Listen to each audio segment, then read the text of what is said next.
एक और बड़ी खबर, आदित्य ठाकरे आगे, यूपी उपचुनाव में कांटे की टक्कर, 4-3। योगी 4 सीटों पर आगे चल रहे हैं और 3 पर अखिलेश यादव की पार्टी आगे चल रही है। 30 सीट झारखंड 20-10 और महाराष्ट्र में 83 सीटों पर 42-36 का 46-36, बोलते बोलते 46-36 हो गया।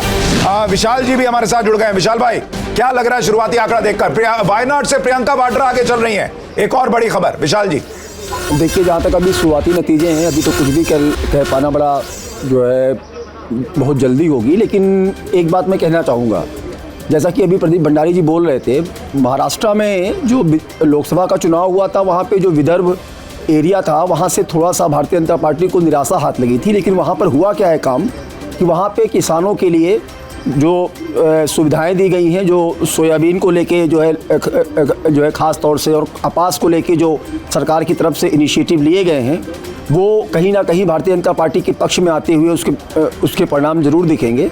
और एक बात, दूसरी बात, मैं एक बात जहाँ पे जोड़ना चाहूँगा कि भारतीय जनता पार्टी जो चुनाव लड़ रही है 149 सीटों पर शायद, तो प्याज पे भी बोल नहीं सुन लीजिए प्याज पे भी बोल दीजिए, सुनेंगे प्याज वाला अरे ठहरिए, जब सोयाबीन बोला, धैर्य रखिए। महाराष्ट्र में आपकी तो सरकार नहीं बन रही है, कोई बात नहीं, आघाड़ी की सरकार बनेगी, आप प्याज पे बोलिए। वहाँ पे क्या है कि वहाँ पे 76 सीटों पर जो है सीधे कांग्रेस का भारतीय जनता पार्टी से मुकाबला है। तो यहाँ पर कहीं ना कहीं भारतीय जनता पार्टी का एज रहेगा ही रहेगा।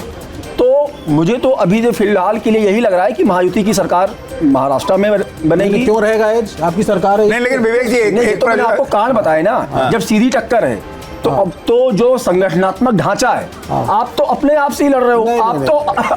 ये आपका गठबंधन तो केवल अवसरवादिता का गठबंधन है ना, इस बात को मान लो। ये थोड़ी लॉजिक होती है। आप उसको एनालिसिस को वैज्ञानिक तरीके से बोलिए ना। विशाल जी, ये जो हिसाब से अनियन के प्राइसेस जो वहां पर हैं, वो एक मेजर फैक्टर इस बार होगा। और क्यों जो आपने विकास का काम हुआ, जो लाडली योजना है, जो लाडली योजना है वो उसको मैं काउंटर कर देता हूँ। लाडली योजना आपकी जानकारी से ज्यादा डबल प्रॉमिस कांग्रेस ने किया है, और वो पैसा सब तक नहीं पहुंचा, सारी लाडलियों तक। थोड़ा आंकड़ों पर काम करके बैठा करिए। नासिक में महिलाओं का वोट परसेंटेज लगभग 5% ज्यादा है, और नासिक में जो है 6 सीटें हैं। क्या बात कर रहे हैं आप? वोट परसेंटेज ज्यादा है तो आप ही को वोट सारा मिलेगा भाई। वो पता चल जाएगा। संजय जाजी, अगर महाराष्ट्र में 99 सीटों के रुझान है, बीजेपी गठबंधन 57 पर आगे दिख रही है, कांग्रेस गठबंधन 41 पर आगे दिख रही है, क्या ये लोकसभा चुनाव के हिसाब से कंपेयर करें तो पैटर्न चेंज हो रहा है, बीजेपी रिकवर कर रही है, उसका संकेत दिख रहा है आपको? सुशांत जी, लोकसभा में इंडिया अलायंस 155 सीट पे आगी थी, असेंबली जो क्षेत्र है। मुझे लगता है कि आज जब सारे नतीजे आ जाएंगे, अभी तो पोस्टल बैलेट है तो शुरुआती हुआ है, हमको लगता है कि कम से कम महाविकास अघाड़ी को 155 से 160 सीट मिलेंगी ही। अभी तक जो आप देख रहे हैं उसमें ये जो सबसे बड़े जो मुद्दे हैं, बेरोजगारी, महंगाई, तोड़फोड़ की राजनीति जो भाजपा ने की थी, और इन सब चीजों का असर तो आएगा ही।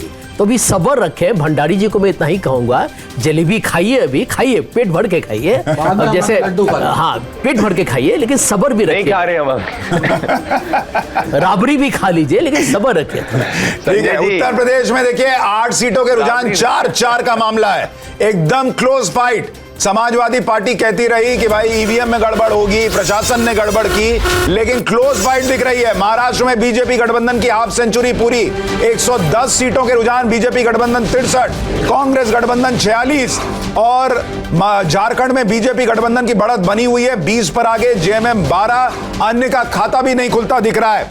यूपी में फूलपुर से बीजेपी को बढ़त दिख रही है, ये बड़ी खबर। मुंबई में वाशिम से बीजेपी को बढ़त, ये एक और बड़ी खबर।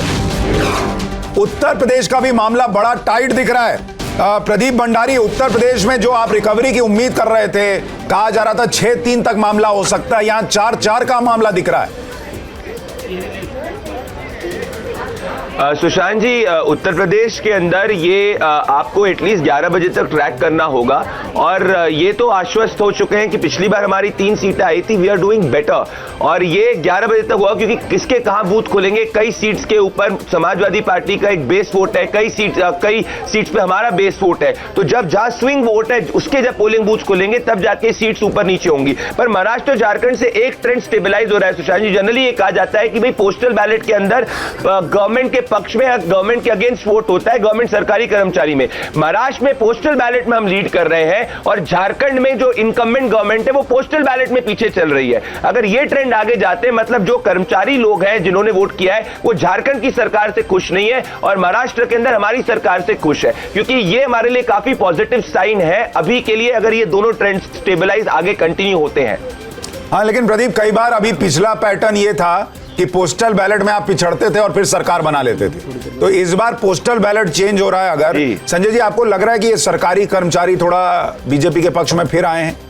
देखिए, पोस्टल बैलेट में यदि आप परंपरा देखिएगा तो हमेशा बीजेपी आगे रहेगी, आज ही नहीं। नहीं सर, बीच में उल्टा हुआ था सर, हरियाणा में भी नहीं हुआ था। नहीं, कभी कभी हुआ है, बीच में एकदम चेंज हो गया था। नहीं, लेकिन ज्यादा करके बीजेपी आगे रहती है। और यहाँ पर देखिए, सिर्फ सरकारी कर्मचारी नहीं है, मिलिट्री का वोट है, ढेर सारे लोगों का वोट है। तो मैं समझता हूँ कि यहाँ पर आप बदलाव जो है तो वो तो तब शुरू होगा, परिवर्तन तो तब आएंगे जब ईवीएम खुलेगा। नहीं और तब भंडारी जी से इसमें बात क्या होगी। एक पैटर्न ये है या एक मैसेज ये है कि जो आपने ओल्ड पेंशन स्कीम की बात की, अब वो सरकारी कर्मचारी को हिमाचल का हाल देख के समझ में आ गया कि हमको नहीं चाहिए, इसलिए वो बीजेपी की तरफ लौट रहा है। बहुत सरकार यहाँ पर मोदी जी की सरकार तो अभी अपना जो उनका जो न्यू पेंशन स्कीम था उसको बदल के वो तो ओपीएस की स्कीम की तरफ आ रहे हैं। तरफ बुरा तो नहीं, उन्होंने डाइल्यूट तो किया ना। इसका मतलब वो इस बात से समझौता उन्होंने किया है। नुकसान तो नहीं है ये। नहीं, एक मिनट, इसका मतलब मोदी जी की सरकार ने माना कि जो ओपीएस जो है वही ज्यादा लोकप्रिय है, इसीलिए कांग्रेस पार्टी सफल हुई ना चुनाव में। उसमें ओपीएस कर नहीं दिया सर, ओपीएस कर नहीं दिया, लेकिन डाइल्यूट किया ना। प्रदीप भंडारी, एक रिएक्शन आपका, क्या आप लोग ओपीएस की तरफ लौट रहे हैं और क्या ये मैसेज है कि हिमाचल देखकर सरकारी कर्मचारी बीजेपी की तरफ लौट रहा है? बिल्कुल नहीं, हम तो नए पेंशन स्कीम की बात ऑलरेडी कर चुके हैं। संजय झा जी को मैं बस यही कह रहा हूं, अभी बोल रहे हैं ईवीएम खुलेगा, तो मैं वापस से आपके शो पे कहना चाहता हूं, जब क्या ईवीएम खुलेगा और अगर ये लीड्स कंटिन्यू होती है, क्योंकि मैं देख रहा हूं महाराष्ट्र के अंदर जो पहले गैप हमारे और कांग्रेस के अलायंस में 5-7 सीट 8 सीट का था, अब ये बढ़ के 12 सीट से ज्यादा हो चुका है। तो ऐसा ना हो कि संजय झा आपके शो के ऊपर अगर ये कंटिन्यू हो तो बोले कि तंत्र इनके पास था, ईवीएम इनकी, लोकतंत्र। लेकिन ये देखिए, ये बहुत कमाल का है प्रदीप। सबसे कमाल की बात यह है कि संजय झा जी, विवेक जी सब यहां बैठ के कह रहे हैं कि ईवीएम पे इनको भरोसा नहीं है, लेकिन इंतजार ईवीएम खुलने का ही कर रहे हैं। ये बहुत कमाल की बात है। क्योंकि और कोई दूसरा विकल्प है क्या सुशांत जी? दूसरा विकल्प है क्या? तो मैं कह रहा हूं, grounding man has to clutch at a straw. हमको कोई, हमारे पास कोई दूसरा कोई आप देखिए यूपी में जिस तरीके से पुलिस को इस्तेमाल किया, प्रदीप भाई आप बताओ। अच्छा, पुलिस को इस्तेमाल करके 4-4 है सर? नहीं 4-4 अभी तो रिजल्ट आने दीजिए। ये तो 4-4 तब है पुलिस को इस्तेमाल किया।